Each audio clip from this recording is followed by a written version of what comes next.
చేస్తున్నాను. ఎప్పుడు మనం వండుకునే వంట కాకుండా నేను వెరైటీగా చేస్తున్నాను. అది తిని చూస్తే చాలా బాగుంటుంది. అది మీరు నా వంటకం మీరు చూసి ఇలా తయారు చేసుకుంటే మనం రోజు వండుకునే వంట కంటే టేస్ట్ ఇది మారుతుంది. ఇది ఒకసారి మీరు తిని చూస్తే మీరు అదే వండాలి. పిల్లలు తింటారు, ముందు మీరు తింటారు, మీకు చాలా బాగా నచ్చుద్ది. పదండి చేద్దాం. వండుతున్నామమ్మా. ఈ పప్పు కడిగి ముద్దపప్పులో ఉడకబెట్టి పక్కన పెట్టాలి. ఈ గ్లాస్తో పప్పు ఉడకబెట్టి పక్కన పెట్టాలి. కడుగుతాం. ఇది బాగా కడిగి దీనికి సరిపడా నీళ్ళు, గ్లాసున్నర నీళ్ళు పోసాం. కుక్కర్లో వేసాం. Direct cooker పెట్టేయాలా? దాకలో అయితే చాలా టైం పడుతుంది. డేకలేదు. కుక్కర్లో అయితే 3-4 విజిల్లు చాలు. కుక్కర్లో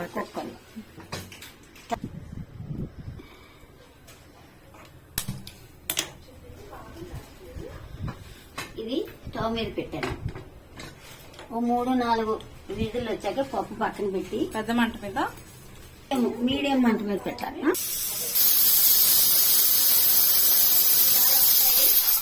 పప్పులోకి ఒక ఉల్లిపాయ, తక్కువ పప్పు కాబట్టి ఒక గ్లాస్ పప్పుకి ఒక ఉల్లిపాయ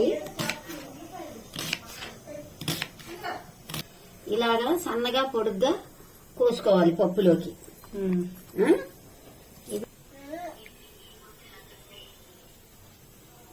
ఈ పప్పులోకి 4 పచ్చిమిరకాయలు పొడుగ్గా కోసుకోవాలి. కాబట్టి చిన్న టమాటాలు కాబట్టి 4 టమాటాలు వేస్తున్నాను. ఒక గ్లాస్ పప్పు, గ్లాస్ పప్పుకి ఈ చిన్నవి కాబట్టి 4, పెద్దవి అయితే 2 టమాటాలు. మరి ఎక్కువ వేసినా బాగోదు, తక్కువ వేసినా బాగోదు, సమానంగా వేయాలి. ఇప్పుడు ఈ కోరుతున్నాను కదా,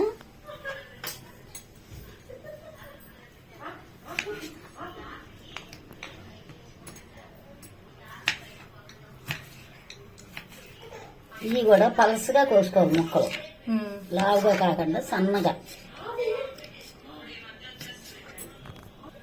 పప్పు ఉడికిపోయింది అమ్మా, పప్పు ఉడికిపోయిందమ్మా.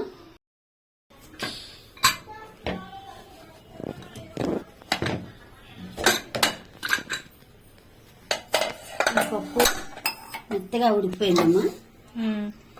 నేను మామూలు వంటలాగా టమాటా ముక్కలు అన్ని కారం వేసి అలాగ వండను.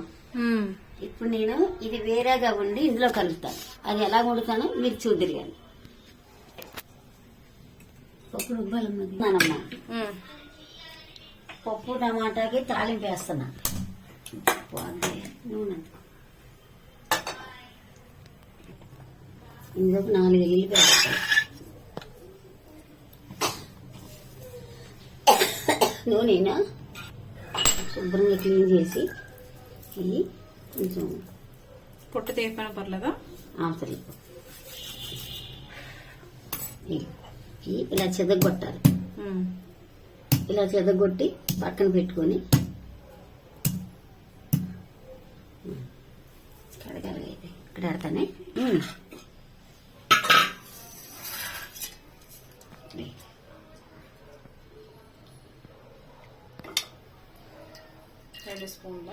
కొంచెం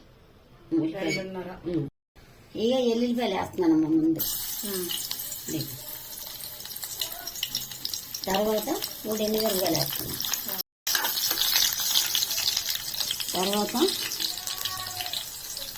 కొంచెం మినపప్పు, కొన్ని అదే ఆవాలు మినపప్పు, తర్వాత జీలకర్ర, కొద్దిగా జీలకర్ర కొద్దిగా వేస్తే పప్పులో కూడా జీలకర్ర, తర్వాత కొంచెం పచ్చెనపప్పు, కరివేపాకు. ఇది కొంచెం బాగా వేగిన తర్వాత కొంచెం అల్లం వెల్లిపాయ వేస్తే చాలా రుచిగా ఉంటుంది. కానీ కొంతమంది తెలియక వేయరు. ఇది ఇంట్లో వండేటట్టు కాకుండా మేము పెద్ద వంట పెళ్లిళ్ళ కార్యక్రమం అవుతుంటే అలాంటి వంటల్లో ఇలాంటివి చేస్తాం. నువ్వు ఎంతమందికి వంట చేయగలవమ్మా? నేనా అప్పుడు 200 మంది చేసాం, ఇప్పుడు 100 మంది చేయగలను. నాకు వంటలన్నీ వచ్చాము. వయసు అయిపోయింది కదమ్మా నాకు. ఇది తాలింపు బాగా ఏగింది కదమ్మా. ఏ చిట్టపట్లు ఆడుతున్నప్పుడు ఇది పప్పులో కాబట్టి ఈ అల్లం సరిపో. ఎంత స్పూనా? అర స్పూన్ వేసాను. అర స్పూన్. అంటే పప్పు చిన్న గ్లాస్ కాబట్టి అర స్పూన్ వేసాను. అదే ఎక్కువ పప్పు అయితే 2 చెంచాలు 3 చెంచాలు వేసుకోవచ్చు. ఇప్పుడు ఈ అల్లం వెల్లిపాయ బాగా వేగిన తర్వాత ఉల్లిపాయలు వేస్తాను. వేగాలి కదమ్మా, పచ్చివాసన పోవాలి.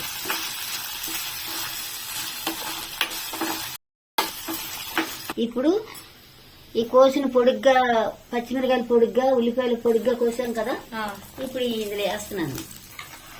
ఈ ఉల్లిపాయలు బాగా మగ్గిన తర్వాత టమాటా ముక్కలు వేస్తాను. ఇది ఉల్లిపాయలు మగ్గాలి కదమ్మా, కొంచెం మూత పెడతాను. మూతలో పెట్టి సిమ్లో పెట్టా. ఉల్లిపాయలు బాగా మగ్గిన తర్వాత ఈ టమాటా ముక్కలు వేస్తాం. ఇది మగ్గిన తర్వాత ఇది పప్పులో వంపుతాను. ఉడికిచ్చిన చింతపండు వేయాలి పప్పులో, పచ్చి చింతపండు కాదు. ఈ ఉల్లిపాయ మగ్గాయో లేదో ఒకసారి తీసి చూసుకోండి. మగ్గుతున్నాయి, కొద్దిగా మగ్గాలి. మగ్గితే ఉల్లిపాయలు ఈ పప్పులో కనబడవు.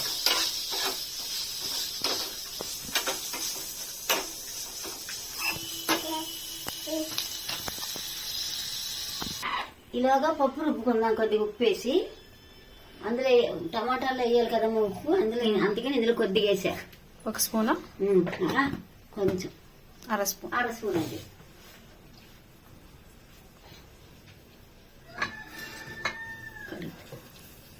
ఇప్పుడు అర చెంచా ఉప్పు వేసాం కాబట్టి పప్పు కొద్దిగా రుబ్బుకున్నాం. మరీ మెత్తగా కాకుండా మరీ బద్దల్లా కాకుండా.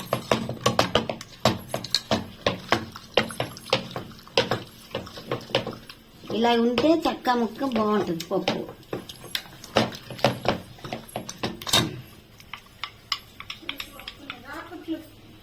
అన్ని మగ్గిపోయినాయమ్మా. దీంట్లో టమాటా వేస్తాము. ఇక ఆ చిన్న గ్లాస్ పప్పుకి చిన్న టమాటా 4 ఇందాక చూపిస్తుంటాను. ఇందులో మగ్గాలి బాగా. ఇది బాగా మగ్గిన తర్వాత చింతపండు పులుసు, పులిహార నిన్న కలిపాను కదమ్మా, పులిహార పులుసు. అవును. అది మిగిలిపోయింది కదా అని ఏం బాధపడవచ్చులా. దేంట్లో అన్నా దాది వేసుకోవచ్చు. ఈ పప్పులో వాడుకోవచ్చు. అది ఇలా పప్పులో వాడుకోవచ్చు, పచ్చళ్ళలో వేసుకోవచ్చు. ఇప్పుడు సొరకాయ పచ్చడి, బీరకాయ పచ్చడి, దోసకాయ పచ్చడి ఇలా చేస్తాం కదమ్మా. వాటిలో ఈ పులుపు మిగిలిపోతే దాన్ని సరిపడా 2 స్పూన్లు వేసుకోవచ్చు. చాలా రుచిగా ఉంటుంది. ఇప్పుడు మనకి ఎంత మిగిలింది నిన్న? ఇది మిగిలిందమ్మా. నేను 50 గ్రాములు తక్కువే, 25 గ్రాములు చింతపండు వేసేదానికి. దాంట్లో ఇది కొద్దిగా మిగిలింది. ఇది ఇప్పుడు ఈ పప్పులో సరిపోదు. ఇలా ఉడకబెట్టిన పులుసు పాడవదు. ఎన్ని రోజులైనా ఫ్రిడ్జ్ లో పెట్టుకుంటే ఉంటది. ఇది దేనికైనా పచ్చళ్ళు వేసుకోవచ్చు, పప్పులు వేసుకోవచ్చు, అన్నంలో కలుపుకొని తినొచ్చు. చిటికెడు పసుపు వేస్తున్నానమ్మా. పులిహార పులుసులో పసుపు ఉంది కదమ్మా, అందుకు ఇంట్లో చిటికెడు వేస్తాను.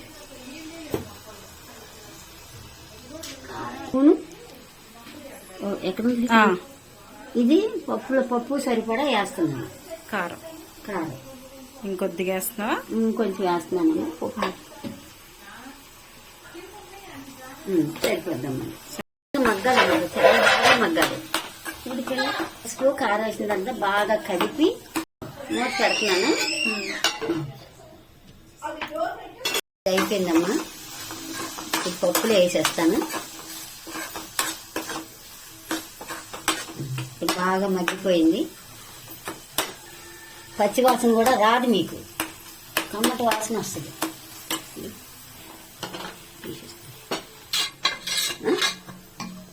ఇప్పుడు ఈ పులిహార పులుసు ఇందులో కలిపేస్తున్నాను. ఈ పప్పుకి అంత పులుసు సరిపోదు.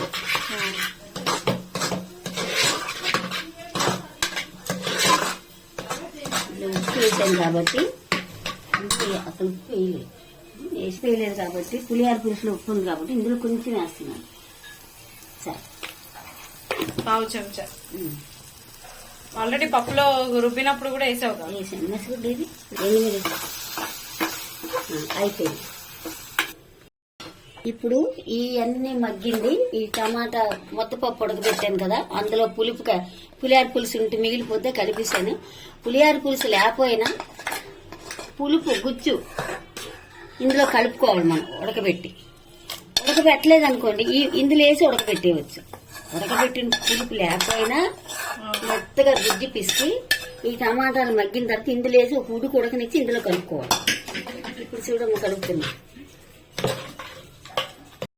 పెళ్లిళ్ళు వంటల్లో ఎంతమంది కొద్దినా ఇది ఇలాగే వండుతారు. పెళ్లిళ్ళలో వంట చెయ్యాలంటే ఇదే వంట. ఎందుకంటే మేము పెళ్లిళ్ళలో వంట చేసేవాళ్ళం కాబట్టి మాకు తెలుసు.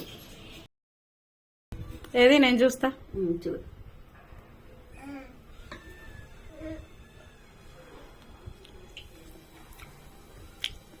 చాలా బాగుంది. ఎలా ఉంది? చాలా బాగుంది, సూపర్ గా ఉంది. పప్పు అంటే ఇలా ఉండాలి. ఇలా వెరైటీగా చేసుకుంటే కూడా పిల్లలకి నచ్చుతుంది బాగా. ఇప్పుడు పిల్లలకి నచ్చాలమ్మా. పిల్లలు తినాలంటే ఇలా ఉండాలి. అదే ఒకటే రకంగా ఉంటే ఒకటే పప్పు పొయ్యి మీద వేసి టమాటాలు పచ్చిమిరకాయలు అన్ని వేసి ఉడకబెట్టి తాలింపు పెట్టిన పప్పు రుచి వేరు, అవును ఈ పప్పు రుచి వేరు. ఈ పప్పు ఎలా కనబడుతుంది మీకు?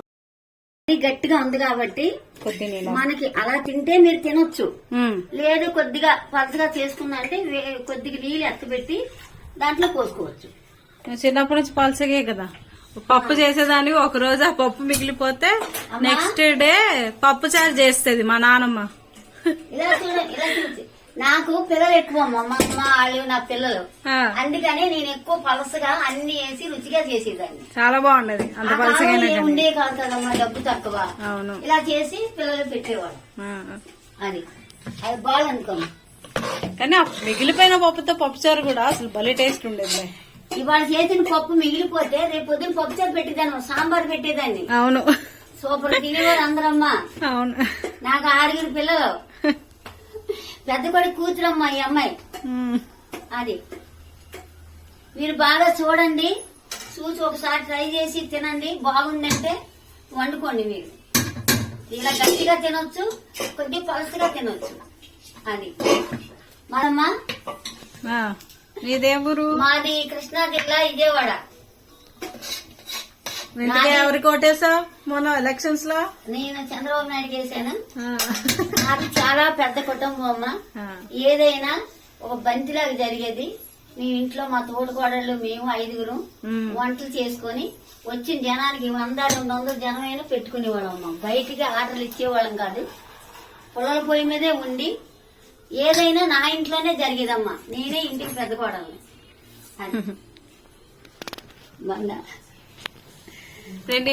నీళ్లు మరగాలమ్మా. నీళ్లు కళాపిల్ల కరిగిన నీళ్లు తింటే గట్టిగా తినొచ్చు. గట్టిగా ఇష్టపడిన వాళ్ళు గట్టిగా తినొచ్చు. పలుచగా తినాలంటే కొంచెం కానీ నీళ్లు మరిగిచ్చేయాలి. అదే రుచి బాగోదు. అంతే.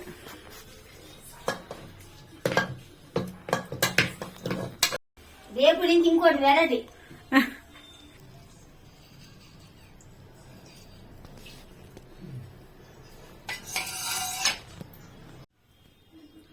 మా ఛానల్ని చూసి సపోర్ట్ చేసి సబ్స్క్రైబ్ చేసుకోండి. నాకు 71 సంవత్సరం అయినా నేను చేయాలని ముందుకు వచ్చాను, మీకు అందరికీ తెలియాలని.